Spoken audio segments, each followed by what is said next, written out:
Joey Halzle was asked yesterday by Adam Sparks of the Knoxville News Sentinel whether or not Tennessee's offensive operation would have been better in the swamp with Nico Iamaleava at quarterback. First, though, Halzle talks about Joe Milton's performance. This was the Tennessee offensive coordinator yesterday with good things to say about Tennessee's QB1. Joe was really good at his decision-making, his calmness on the sidelines. He kept the calm within the storm out there. Talking to him on the headset, man, he was, after every single drive, he was like, all right, cool, like, move on. What do we got coming next? So the guy's really even-keeled. His decision-making is really good. Was accurate with the football. Like, the guy played a good game. Was happy with that. Obviously, we can always be better. We can be pushing for our communication, for how we all get on the same page in an environment like that when it's harder to hear and it's not the friendly confines. So that's where we can keep pushing to grow. But his overall game management was very good. So that was this first answer from Joey Halzle. The second answer was much shorter when Adam Sparks asked him about Nico Iamaleava. Seeing what you've seen in practice, is there any area, any deficiency that would have been better if Nico was a quarterback as opposed to Joe? No. Joe. Why do you say that? Because it's operation. Joe's operating at a really high level. No. Mic drop. There you go. That's fair. No. That's fair. What they're asking him in the offense, I guess that he's doing it. I will say protection being an issue. I guess we're talking about operation of the offense, staying in the pocket, trying to deliver the ball right there. Cool. When it comes down to the side that we spoke about a little bit, we expected or we saw last year with Hendon, the improvisation of it, like the way he improvises. That's what we're looking for more, I think, moving forward when it comes down to his play and style of play that he's capable of having it within this offense. One thing that's apparent, though, in hearing him talk about it, the system is the system. Don't get outside of the matrix is kind of the way I feel about it. But at some point, you have to have a software upgrade in the matrix, too. And I think that's probably what we're expecting and probably one of the questions that could have or should have been asked when they interviewed him yesterday. Very fascinating response to him. But this is also the point to be made, too. Doesn't seem to be much panic when you look at how they feel about Joe, how they feel about the offense. It's a matter of making plays. Yeah. I mean, he was very deliberate on that answer, didn't budge from that. And you brought up the operational standpoint, and that's what they're concerned about right now. And it made me almost just think there's other things that need to be improved around him, right? That's where it went. And that starts with the line like you have mentioned. Can they get Cooper back? We'll see what that does to the line, right? Mm-hmm. A lot opens up when you're able to control the line of scrimmage. Yeah. I think we're all more and more become smarter football watchers, fans, by understanding that aspect of the way teams are successful. It's real fascinating watching, the numbers in which Kansas City operates or how the 49ers operate or even the Dallas Cowboys, who are streaky hot teams right now. What's very apparent with what they got going on is the run game. Yeah, is strong. The reason Buffalo's been in a pickle, Buffalo Bills have been in a pickle with their team has been because they're looking for a running game. Think about that. Everybody knows Josh Allen's going to get the ball and try to create with his legs and his arm. If he had a stronger run game, then you win. And I say the same thing too. Let's look at the Eagles. Same situation. Strong run game takes you to the promised land. The Patriots dynasty was based on the back of they're going to beat you up offensively on the ground, and then Tom does his thing. That's the same way I feel about what the Vols got going on, too. They lost the line of scrimmage with 5 guys in the box. It's hard to operate when you know there's going to be a drop back. There is no excuse for not completing it and not being successful, but to look at your team and say the operation is good, it probably is. But it also needs a push as far as the offensive line goes and the protection of your quarterback. They got after Tennessee. Tennessee got whooped at the line of scrimmage. And maybe that was their one. I saw a tweet in response to that quote that said, somebody tell the offensive coordinator he's allowed to call things other than screen passes. The thing is about that Tennessee is taking what the defense is giving them. And I don't think the play calls are the issue in any context. The problem is that when you can't block 5 players in the run game, then there's no need for the defense to put a 6th in the box and allow you a throw over the top.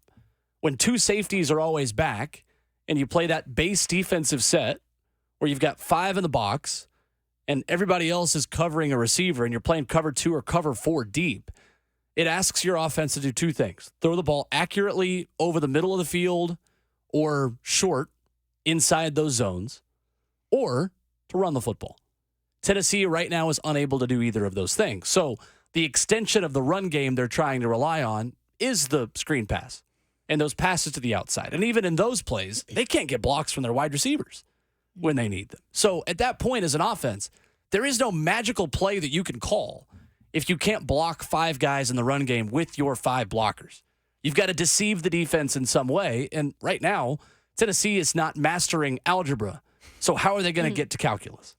That's the issue right now. And I think this weekend against UTSA, a team that ranks 77th in defensive efficiency this season from Bill Connolly's ratings on ESPN.com, this needs to be a get-right game. Do not give me anything about saving the playbook.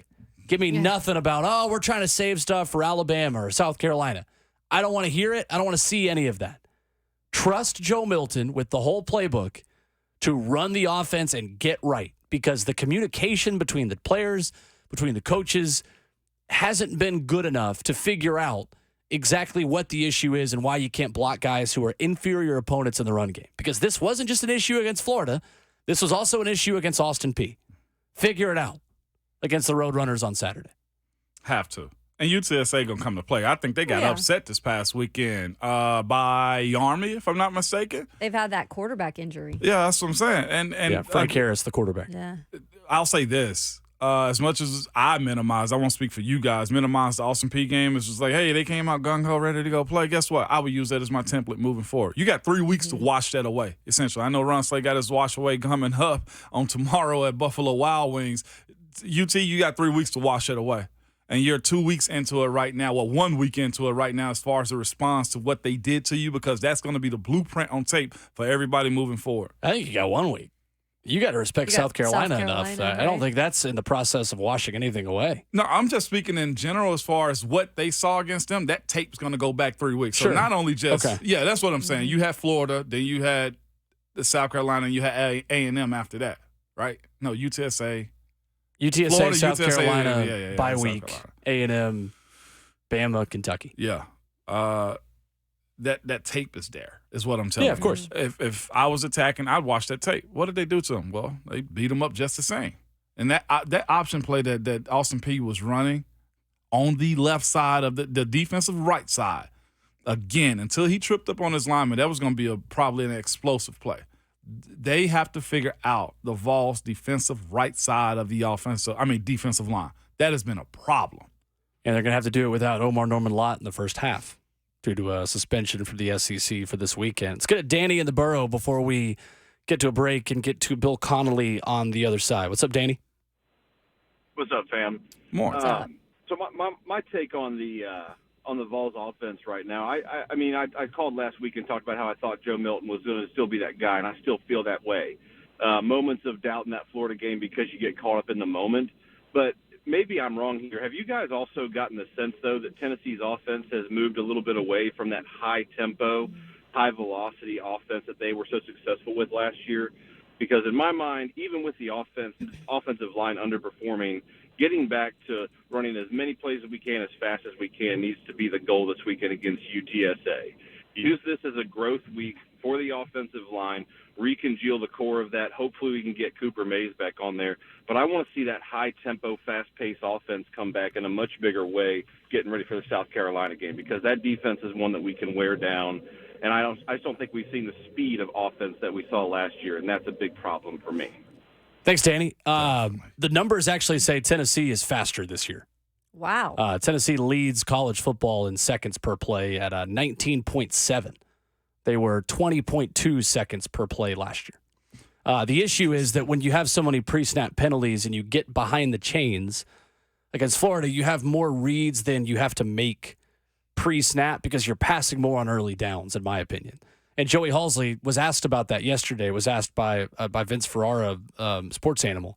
So we haven't really seen your offense kick into high gear as much. What's the reasoning for that? He said, honestly, it's getting behind the chains and pre-snap penalties. It gets us out of our rhythm to then where we have to make extra adjustments before the play. So I think that's a little bit of recency of just the Florida game, and that's the nature of the penalties because the stats say that they're still as fast as they were last year. And to add to that too, Will, this offense is based on getting that first down and moving from there. It's been hard because of those pre-snap penalties to get that first down and roll teams. It is a good question, though, Danny, because it does feel like it's slowed down, but it really hasn't. They've just had more 3-and-outs that on third downs, they're always checking, unless it's third and short, they're checking on more things pre-snap. And, the officials sometimes kick the football.